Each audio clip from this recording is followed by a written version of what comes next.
También permíteme que salude al representante de la Cátedra de Ciberseguridad de INCIBE, José Molina, al CEO de Balena Consulting, Juan Martínez, al CEO de KIO, Javier Jarilla, al CEO de BINS, Miguel Zamora, por supuesto a nuestro director de transformación digital del gobierno regional, verdadero factotum de la ciberseguridad, Javier, querido Javier.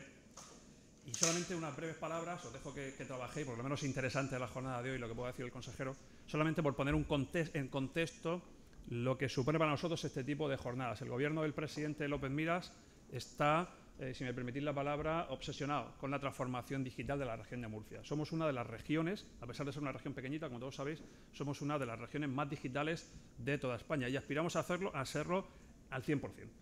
Tenemos innumerables ventajas, ¿no? Una región en la que es muy fácil crear negocios, donde aportamos seguridad jurídica a los inversores, donde tenemos unos impuestos bastante bajos, donde todo es muy simple y muy fácil para aquel que quiere crear un negocio. Pero especialmente estamos, como digo, focalizados en que es una región 100% digital, porque creemos que la digitalización no es sino una herramienta para mejorar la vida de las personas y el día a día de las empresas. Y para eso, como una cosa son las palabras y otra cosa son los actos, pues ya en su momento lo que hicimos fue establecer una doble estrategia. De un lado, crear lo que se llama la Agencia de Transformación Digital, que va a ser un ente pionero en España y que aglutina todas las competencias de transformación digital de todas las consejerías, o sea, todos los informáticos, todos los responsables de transformación digital de toda la región de Murcia en un solo edificio. Y de otro lado, desarrollamos la agenda digital, la hoja de ruta que se llama la Agenda Digital 2027, que nos va a permitir llevar a cabo ese proceso de transformación digital. Y esa agenda de transformación digital, que es un plan estratégico, tiene 5 verticales. Y una de las 5 verticales es la ciberseguridad, que es precisamente lo que nos mueve hoy aquí. Por tanto, para nosotros, para el gobierno de López Miras, la ciberseguridad es una obsesión, algo en lo que estamos trabajando intensamente. Fijaros, en la región de Murcia recibimos cada mes 60 ciberataques. Y os aseguro, y puede dar fe el director de transformación digital, que no son ataques de tal, son ataques que nos dan, pero nos dan muy duro y no nos tumban. ¿Sabéis por qué no nos tumban? Porque lo trabajamos mucho, porque le dedicamos muchos esfuerzos y le dedicamos mucho tiempo. Le dedicamos 2 millones de euros anuales a ciberseguridad. Tenemos un equipo de 17 personas solamente adscritos a la defensa contra los ataques de ciberdelincuentes. Y eso está haciendo pues que, como os digo, por mucho que nos intentan dar duro desde todas partes del mundo, no consigan tumbarnos. Si acaso nos molestan un poquillo y tal, pero enseguida Javier con su equipo se pone y en 10 minutos o media hora está el asunto resuelto. Ahora lo que estamos haciendo, eso a nivel de comunidad autónoma, pues tenemos un equipazo, ¿no? Pero claro, pensad en los ayuntamientos pequeñitos, sobre todo de menos de 20.000 habitantes, que en la región de Murcia tenemos muchos que no tienen tantos recursos.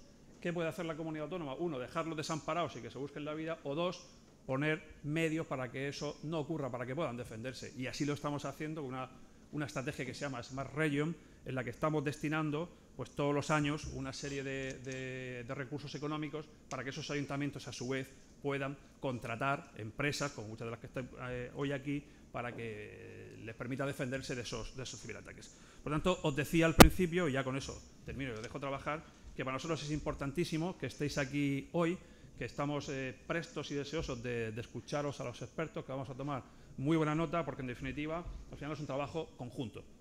Veo aquí que hay un nutrido grupo de jóvenes que son mucho más nativos digitales que cualquiera de nosotros y que son conscientes de lo que supone las consecuencias que puede traer un ciberataque.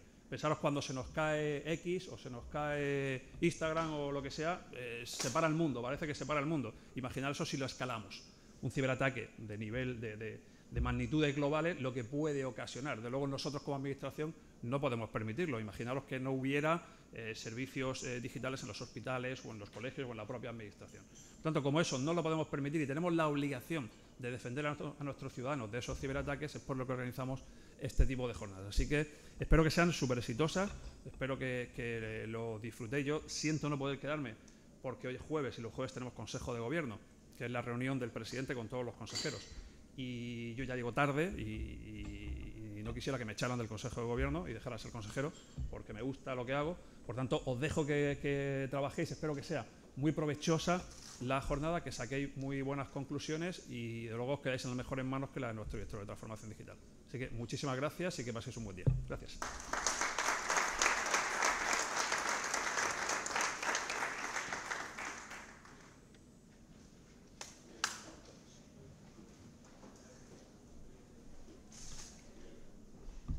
Muchas gracias. La verdad es que no ha podido ser más inspirador la apertura de la jornada. Vamos a seguir con la ponencia de Omar Ali. Sorry for my English. Omar Ali es el Chief Digital Technology Support in the United Nations Global Service Center. Omar nos va a hablar del data center, de cómo lo gestionan, especialmente para el soporte de las operaciones y misiones que tiene Naciones Unidas en todo el mundo. Omar.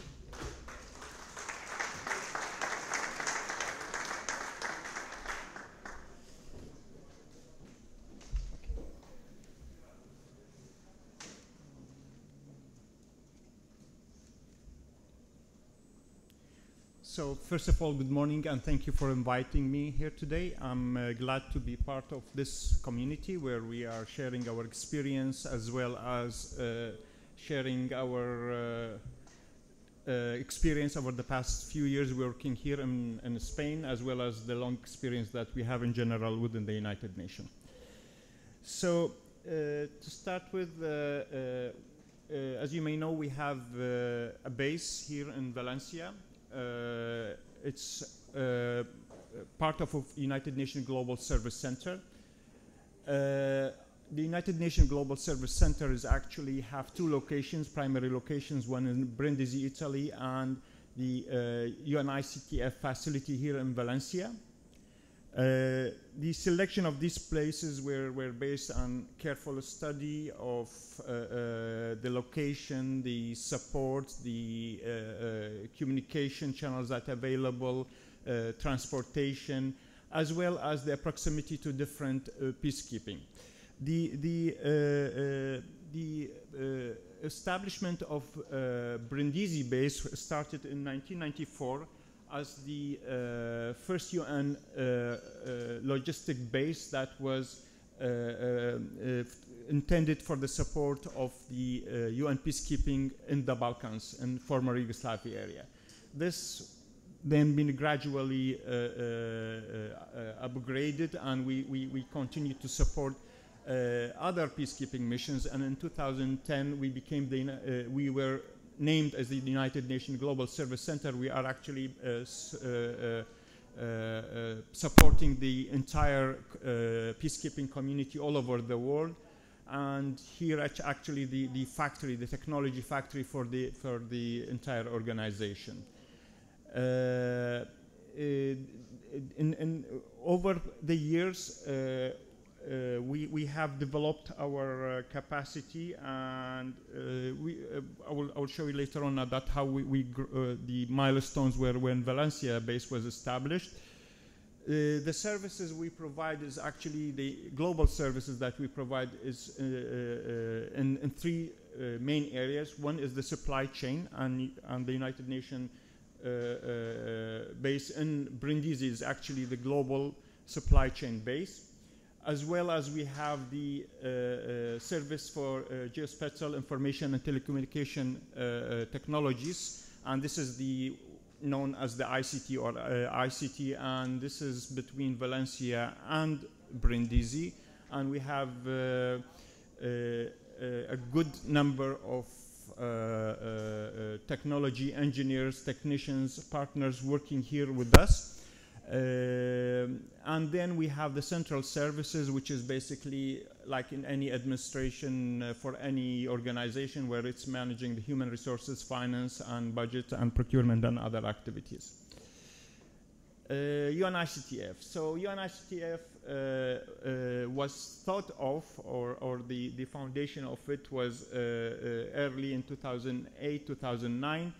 And in 2011, it was the official inauguration of the office in Valencia.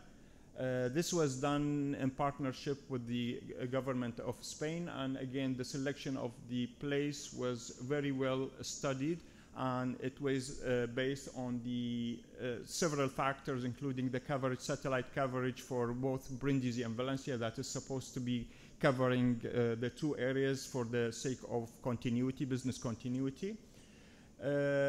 in 2013, we start to have other partners, other UN agencies joining us in our facility in Valencia. UNICC is one of the UN agencies, which is the United Nations Information and Communication Center.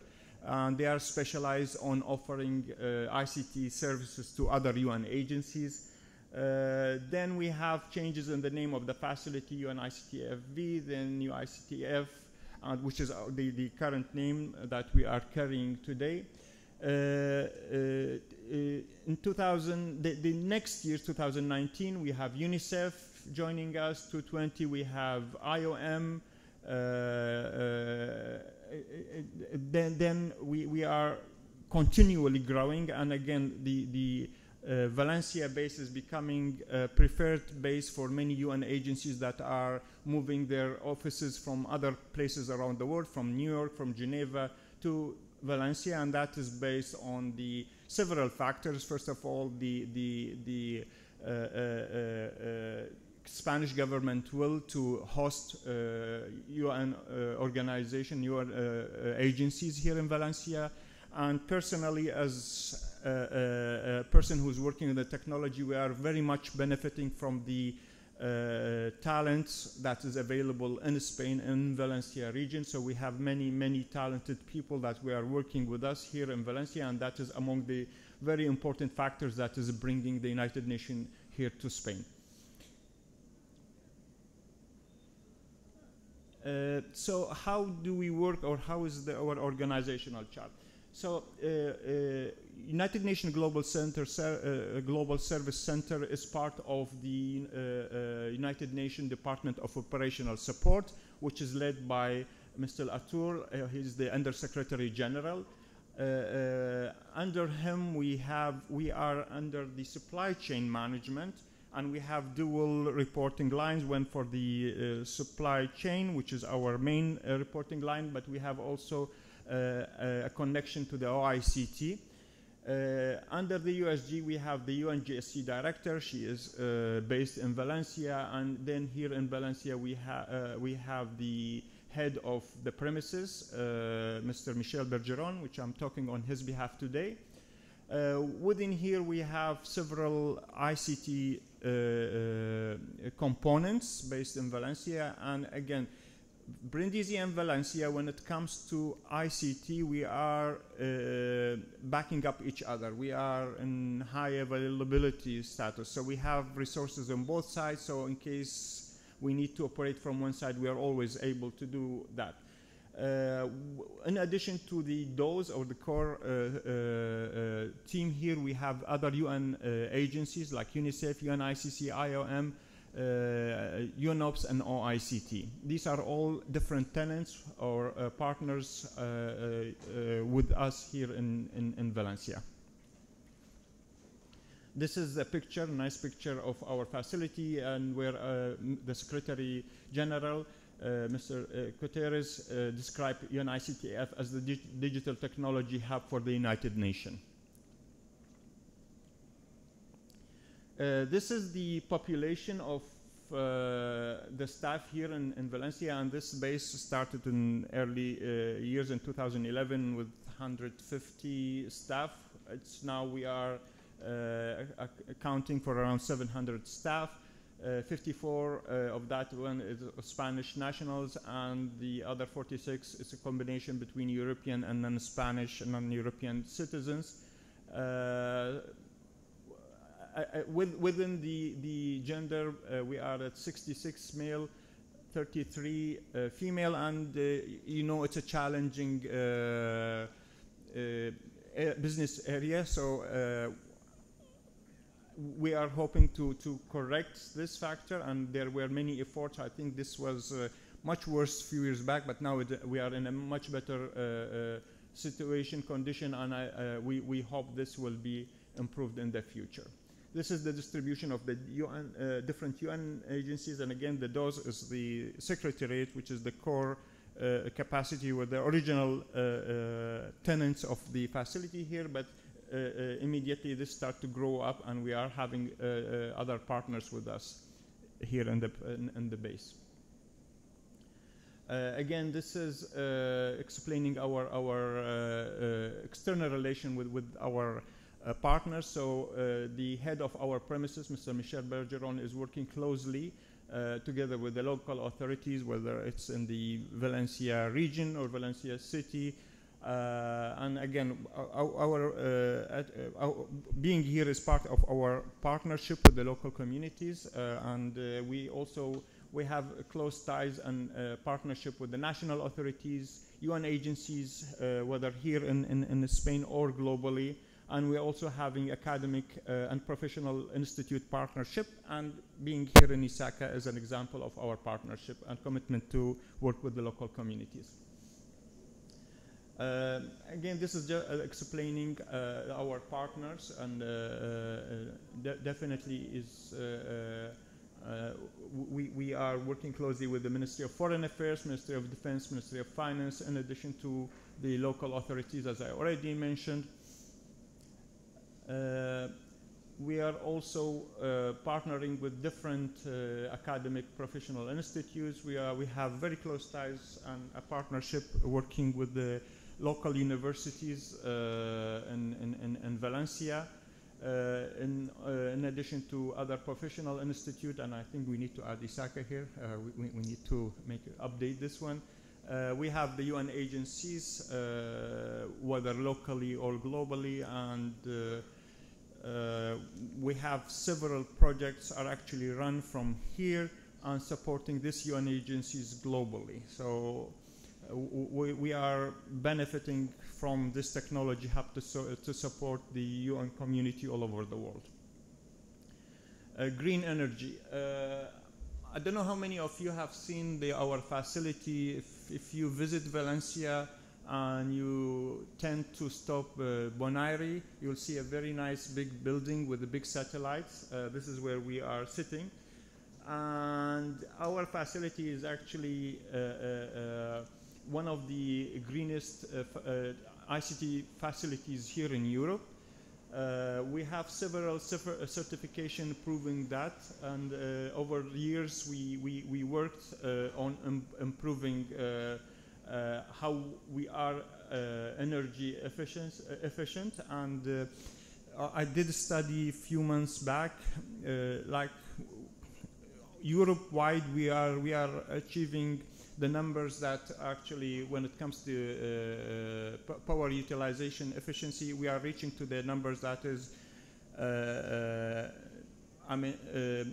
Europe-wide it is within the average, and actually it's closer to what is intended to be in North European, where the standards are higher. So we are committed toward green energy and improving or reducing our carbon footprint in general.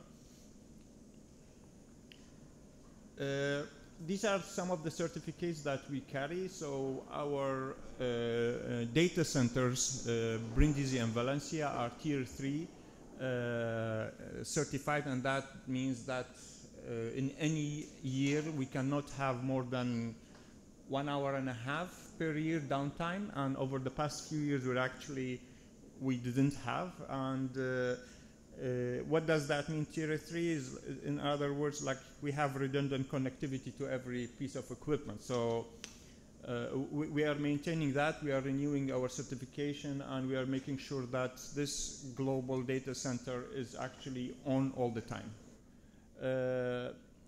We are also have other environmental certifications. So here we have the European Code of Conduct that we had it in 2014. We are now actually working on the renewal. There is a new category, but this award is about how we green our facility. We have the ISO 20000. We have ISO 27, which is related to ICT security.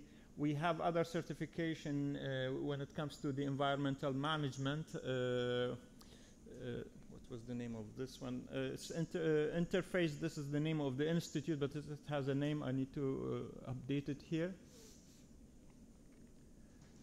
And that's my presentation for today. Thank you.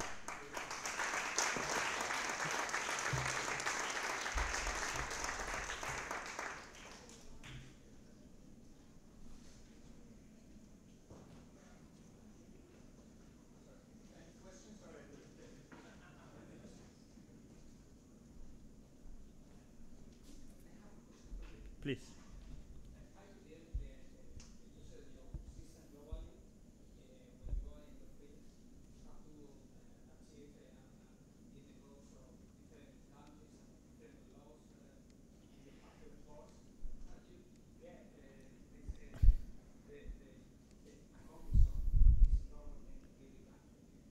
Okay, so look, the United Nations actually, though we are in Spain or in Italy or in any country, we are not inside Spain. So our facility is outside of Spain. So once you step into our facility, you are out of Spain.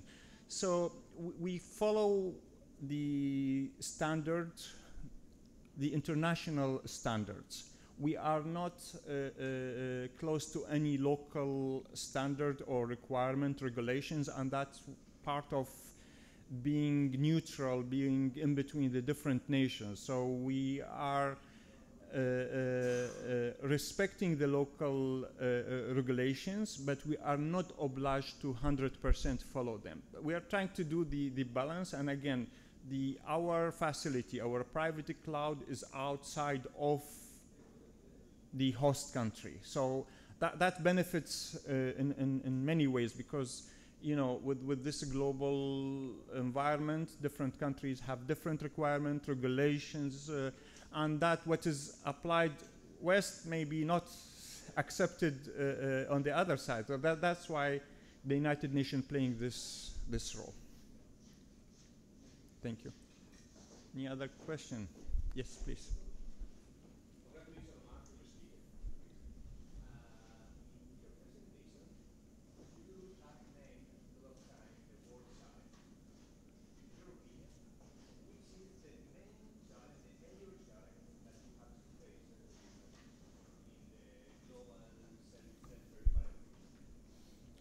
So the major challenge we are facing today is like the change of the environment appetite toward peacekeeping, let us say.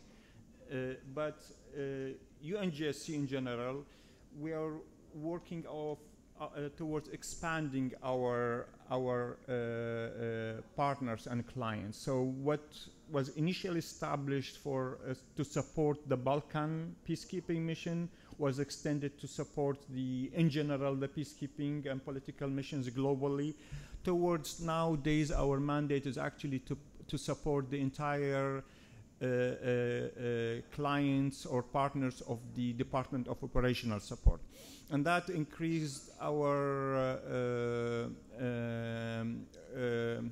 partners, clients to other UN agencies. We are working now with WFP, with UNDP. Traditionally, these are agencies that are working separate from each other. But offering this high technology in one place and in a very friendly environment is becoming attractive more and more to other UN agencies. So the challenge is the change in the environment, and we are working on overcoming this challenge. Thank you.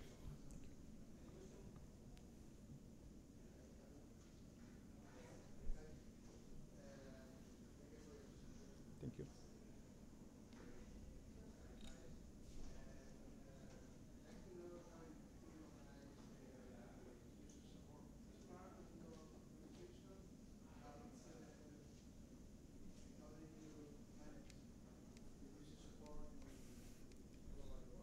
Okay, so we are part of a large network, but yes, we do support different technologies.